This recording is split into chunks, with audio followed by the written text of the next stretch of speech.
Now, Richard, as chair of the committee, you had said at the National Economic Summit that it cannot be business as usual, and the committee recommended VAT to be increased to no greater than 15%, but there will be retargeted support for the poorer people.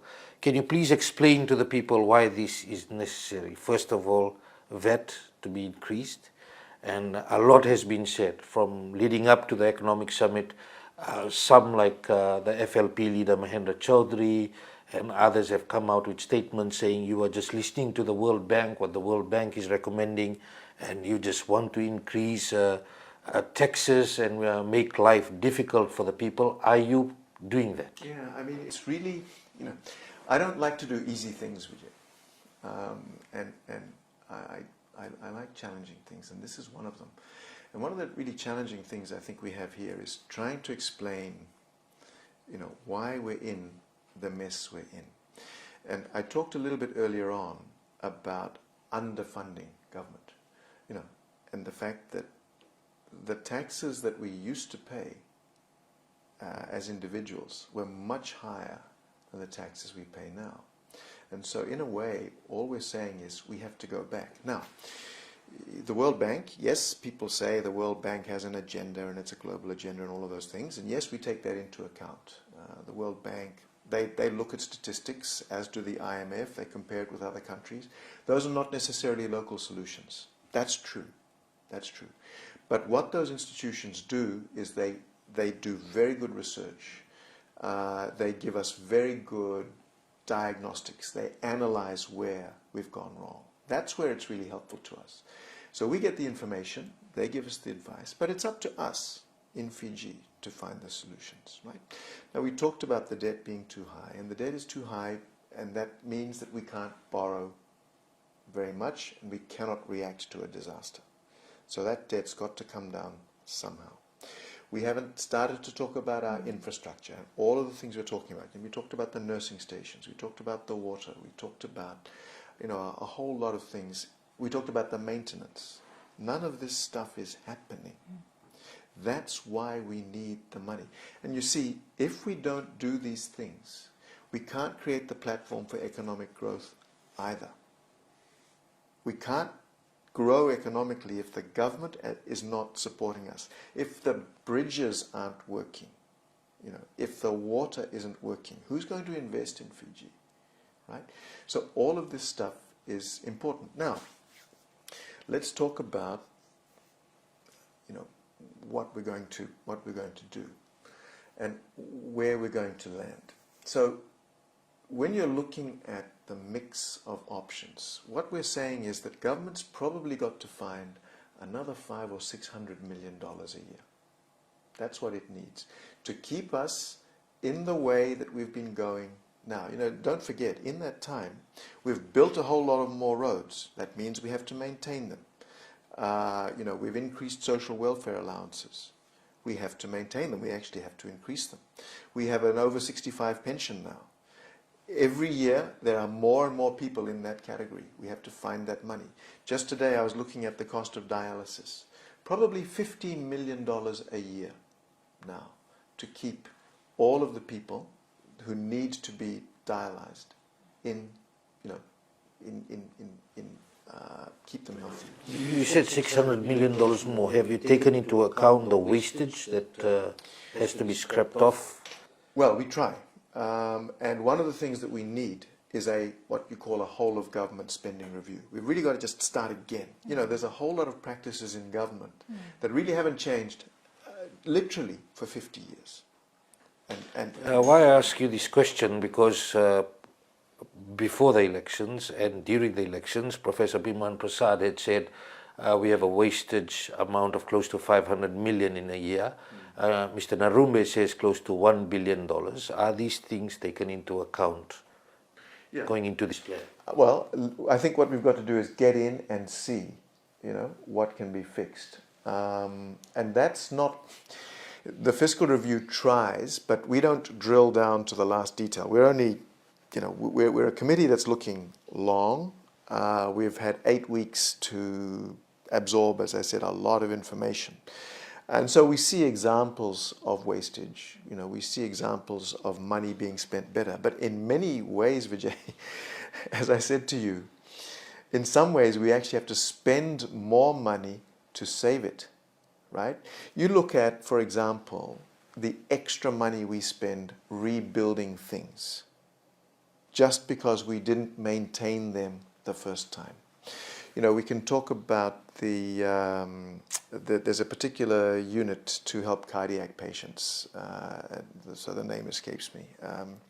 Dr. Vijay Kapadia's, it's cardiothoracic, I think. This is the third time we're bringing that unit into the hospital. The first two failed for lack of maintenance, right? This is where the waste is. Now, ironically, we're going to have to spend money in the short term in order to save it. That's where the waste is. I'll go back to it because the people would be interested in it because it affects their pocket. If the VAT is going up, if the VAT will go up to almost 15%. Well, that's not, let's talk about that first, right? Yes, if it goes up. I think, our recommendation, unfortunately, is that VAT will have to go up. And do you want to talk about why that is? Yes, go ahead. Well, let's do it. Because people are saying to us, for example, don't increase VAT, increase the taxes on the rich, and you'll get the money you need. So let's talk about that. There are 161,000 people in the FIRCA system who file tax returns. So guess how many of those people actually pay tax? Well, according to Revenue and Customs Service, the last time we asked them, they're saying it's very healthy. There's not a high level of tax evasion. It's not that. It's not that. It's about the tax threshold. We're not talking about evasion. We're not talking about avoidance. We're talking about people legally who actually pay tax. Guess. About 60%? 21,000 people out of 161,000 people pay tax. That's it. Personal income tax. Why is that? It's not fraud, it's not evasion, it's not any of this. It's because of the high threshold, the $30,000.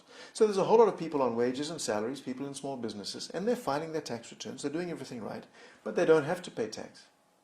All we're saying is, that's fine, that's the choice the government made, which was to keep the threshold high, which means that anybody who's earning under $30,000 keeps all of their income, right? But what does that mean?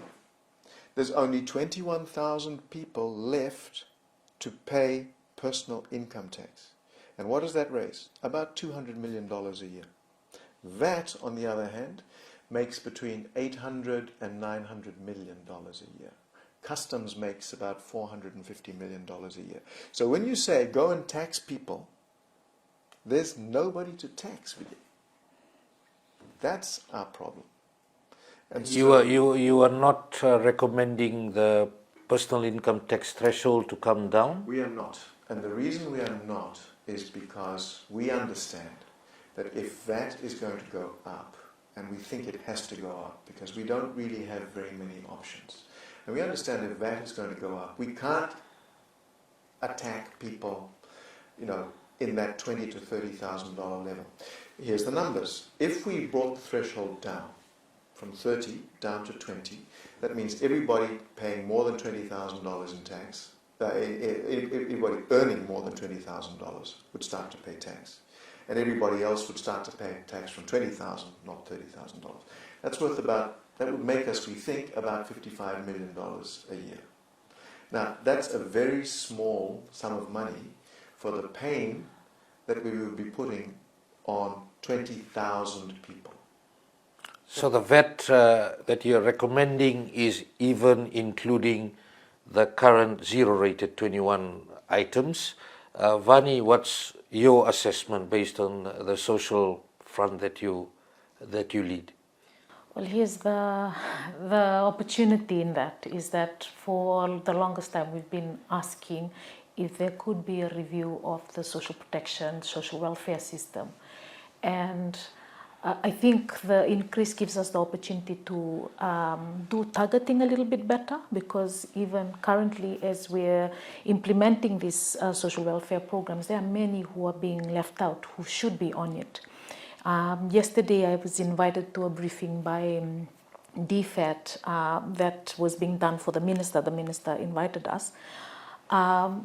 They're actually doing that. So it's going in, tandem with what we're recommending here, is that they are improving the way they target poverty alleviation programs, how they support particular population cohorts, and there's some correlation to what the household income and expenditure survey is saying as well. So if it makes the system more effective, I'm all for it. I think that it's an opportunity, a good time to really look at how we improve social welfare and social protection programs in Fiji.